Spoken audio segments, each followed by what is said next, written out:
Hai semuanya, gimana kabar kalian? Semoga selalu dalam keadaan baik ya. Jadi selamat datang kembali di Ante Greystone Channel dan seperti biasa, teman-teman di video kali ini kalian ada di segmen analisa kripto di mana aku akan membahas untuk token-token yang udah teman-teman request di kolom komentar.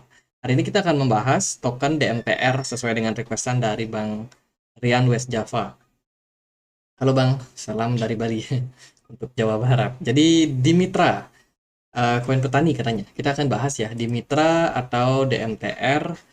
Jadi bisa dibilang DMTR ini merupakan sebuah project agriculture yang berbasiskan dengan blockchain, teman-teman.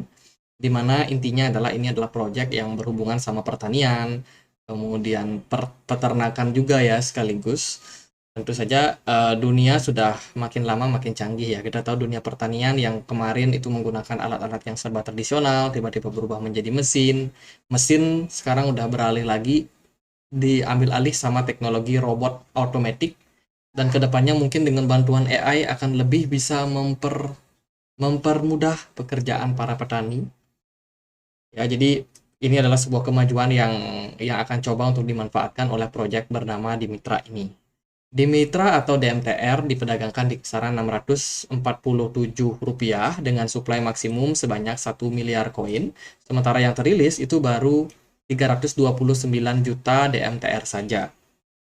Ada beberapa token yang sudah di burn nih kelihatannya, teman-teman. Tapi nanti kita akan bahas. DMTR sendiri bisa diperdagangkan di beberapa exchange seperti di KuCoin, Uniswap, kemudian Get.io, dan juga BKX. Belum terlalu banyak ya, jadi masih ada peluang untuk dia listing di exchange-exchange yang besar ke depannya. Jadi ada beberapa project yang mereka perhatikan. Yang pertama tentunya adalah untuk memaksimalkan produktivitas daripada pertanian. Yang kedua adalah mengurangi cost, reduce cost, kemudian juga memitigasi resiko, apalagi kalau ada ancaman cuaca atau hama dan lain sebagainya. Jadi menggunakan bantuan teknologi blockchain untuk memperbaiki, eh, memperbaiki atau mempermudah atau membuat semuanya lebih mudah dan juga produktif. Di sini mereka bilang bahwa mereka sekarang akan mengaktifkan atau menggunakan ya advanced technology, termasuk itu adalah artificial intelligence atau AI menggunakan teknologi blockchain, kemudian satellite drones, dan juga Internet of Things atau IoT sensor yang tentunya akan membuat petani ini akan lebih actionable, mendapatkan actionable data, teman-teman, secara fundamental tentang apa yang mereka tanam. Wah, jadi ini bahasanya udah benar-benar keren ya. Jadi kalau demikian berarti kita nggak perlu petani dong. Kita hanya perlu engineer yang bisa mengoperasikan mesin-mesin. Ya, kalau kita lihat sih, ini tokenomiknya daripada token DMTR sendiri, dia bergerak di ERC20, which is itu blockchain-nya Ethereum ya. Dibuat di blockchain Ethereum. Sekarang kita akan coba lihat dia dari yang lain. Ini apa ya? Delivery agriculture and tech to farmer globally. Jadi mereka udah memenangkan beberapa penghargaan, terutama soal award winning software. Itu ada Blockchain Entrepreneurship Award, ini di tahun 2022. Dan ada 5 penghargaan, teman-teman. Ini keren banget sih proyeknya. Terus kalau kita lihat ini ada beberapa kegunaan ya mungkin. Dia terkoneksi sama livestock guru komersial, kemudian connect farmer komersial. Jadi ada beberapa petani mungkin yang sudah terkoneksi sama proyek ini. Ini ada apa nih, distribusi chart, pembagian chart seperti apa distribusi yang mereka lakukan dari tahun ke tahun kepada Dimitra Impact Fund, kemudian ada Ecosystem Fund, ada Farmer Reward, ada reward untuk petani ya. Terus juga ada Staking Reward, Foundation Liquidity, Crypto Marketing Expense. Ada beberapa yang dapat hadiah, teman-teman, bisa dibilang seperti itu. Kemudian mereka juga menawarkan program staking dengan APY sekitar 13%. Dan kalau kita melakukan unstaking, itu akan langsung drop di 6%, APY akan langsung diturunin, teman-teman. Jadi kita harus hold kalau kita mau dapat maksimum rewardnya sebesar 13%. Itu ya beberapa exchange bisa memperdagangkan. Kalau kita langsung masuk ke white papernya, jadi kurang lebih seperti yang aku jelasin, di mana tujuan-tujuan mereka adalah untuk memaksimalkan yang namanya produktivitas, menggunakan teknologi blockchain untuk pertanian, kemudian memitigasi risiko, memaksimalkan yang membuat efisiensi lah istilahnya.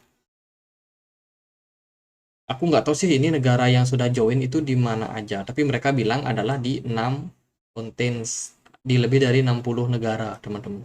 60 negara udah masuk. Mungkin itu di Afrika belum ada ya, di Afrika, di Indonesia belum ada ya. Ya itu sih. Kalau kita lihat dari apa namanya, mereka punya Twitter cukup ramai juga ya, yang lihat cukup ramai juga, bahkan mereka sangat sangat banyak ngepost soal apa nih, satelit base. Jadi penggunaan satelit, teman-teman, untuk soil, untuk tanah, kemudian cuaca untuk planting ini menggunakan teknologi yang sangat-sangat canggih. Jadi kita tahu nih, oh di sini ada kekeringan, berarti nggak cocok kita tanam sekarang. Mungkin gimana caranya untuk memperbaiki tanah yang kering dan lain sebagainya. Jadi itu menggunakan teknologi blockchain semua. Ya menarik sih perkembangan zaman kalau seperti ini ya teman-teman. Semoga bisa diaplikasikan juga di negara.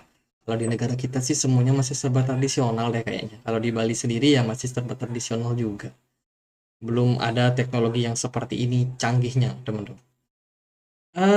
Ya itu sih. Bagaimana menurut kalian? Kalau kita lihat sih di sini ada juga beritanya di CMC ya. Kalau kita lihat dari penggunaan teknologi ini, Global Farm Management Software itu sudah 39% untuk penyerapannya. Di Eropa sendiri sudah 62%. Oh, Amerika Utara sudah 61%. Di South of America, di Amerika Latin 50%. Sementara di Asia baru 9%. Pantesan aja sih. Di sini nggak terlalu rame soal teknologi blockchain ya. Mungkin di luar negeri udah mulai rame juga, teman-teman. Jadi ini case yang mereka angkat ya. Pertama yaitu untuk farm, tentunya untuk operasional, kemudian juga ada nutrisi optimization. Ya itulah soal ya bagaimana pupuknya seperti apa tanaman itu ya. Terus juga mendeteksi yang namanya crop anomalies atau serangan hama, itu bisa dideteksi dengan bantuan teknologi blockchain. Kemudian juga ada yield estimation and forecasting, jadi bisa memprediksi seperti apa kira-kira ke depan cuacanya bagaimana, apakah layak untuk ditanami ini, ataukah ada migrasi hama yang besar-besaran. Nah, itu bisa dipermudah sama project dari blockchain ini. Mereka ada app-nya juga. Ya itu, kalau kita lihat dari kepemilikan token, nah kita nggak bahas fundamental, sekarang kita akan bahas bagaimana tokenomiknya atau bisa dibilang supply-nya. Supply-nya paling banyak itu ada di KuCoin. Kalau kita cek dia di chart atau analitiknya, di sini kita bisa cek kepemilikan dari token daripada Dimetri itu sempat mengalami kenaikan sampai Februari, tapi sekarang sepertinya ada penjualan yang terjadi di bulan Juni ini. Jadi udah mulai pada jualan nih teman-teman kita yang trading di KuCoin. Kemudian kalau kita cek di kepemilikan wallet nomor 2, ini naik turun ya teman-teman. Sudah sempat sell off di Maret, tapi sekarang diakumulasi pelan-pelan lagi. Jadi ini yang paling banyak pegang sih orang retail ya dari KuCoin. Terus ini ada satu kepemilikan wallet cukup besar ya, sekitar 10%. Kita akan coba cek lagi. Nah ini bandar nih. Bandarnya nggak kemana-mana ya pergerakannya, masih tetap hold koinnya. Dan so far so good kalau kita langsung masuk ke pembahasan koin dari Dimitri. Bitcoin kita ulas sedikit ya. Bitcoin sebenarnya sekarang dalam posisi yang masih cenderung sideways, agak sedikit menurun teman-teman, dengan progres BTC dominance yang masih cenderung strong untuk sementara ini. Altcoin juga rata-rata masih cukup kuat juga. Salah satu yang kuat ya BCH, masih dalam tren yang sangat bagus. Matic kemarin sempat tertekan, tapi so far udah mulai stabil. Solana juga. Kalau Dimitri di perdagangan hari ini, dia cenderung bergerak dalam penurunan, tren penurunan atau yang disebut sebagai descending channel. Kita bisa consider ini sebagai descending channel.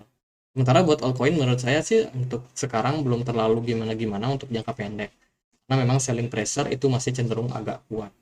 Nah, kalau kita lihat dari chartnya teman-teman, di Mitra ini itu udah listing sejak apa nih? Sejak September 2021.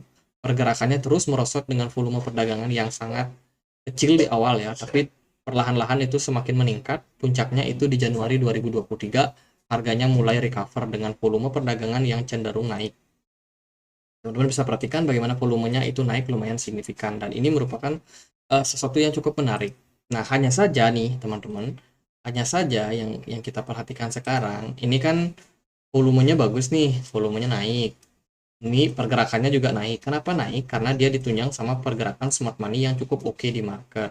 Tapi sekarang ini udah beda teman-teman. Ketika harganya dipertahankan di kisaran harga 0,05 dolar ini, smart money-nya udah mulai berkurang, mulai mengecil nih kekuatannya di market. Artinya apa? Untuk posisi sekarang kita masih butuh yang namanya smart money untuk menggerakkan harga dari Dimitri. Kalau menurut saya sih peluang yang bisa diambil ya itu adalah listing di exchange besar. Itu adalah kesempatan untuk Dimitri untuk mengambil yang namanya likuidasi yang lebih banyak, likuiditas yang lebih banyak. Karena kalau dia cuma bertahan di exchange seperti KuCoin, ya jujur aja masih kurang sih teman-teman. KuCoin, Gate.io masih kurang ya, masih kurang lah listing di exchange besar. Jadi itu menyimpan sebuah peluang sebenarnya kalau teman-teman udah pegang di Mitra, masih tetap hold ya nggak masalah sih, sementara sih pergerakannya masih cenderung stabil aja di harga sekarang sejak kenaikannya di bulan Januari kemarin. Nah kalau kita perhatikan juga dari segi volume perdagangan belakangan ini nggak terlalu gede ya untuk di Mitra, volume perdagangannya cenderung turun teman-teman. Dan untuk resistance yang paling dekat buat di Mitra adalah di kisaran harga 0,07 dolar, sementara support terkuatnya ada di kisaran 0,025. Kalau kita lihat di time frame yang lebih kecil, pergerakan di Mitra itu bergerak dalam sebuah descending channel atau channel penurunan di sini. Kita butuh melihat sebuah konfirmasi yang cukup menarik, apakah di Mitra akan mantul di beberapa level ya, karena kita lagi menunggu yang namanya reversal pattern. Nah, ini ada beberapa level yang mungkin bisa kita consider sebagai area support and resistance. Yang pertama, level support terdekat untuk di Mitra ada di kisaran 0,040.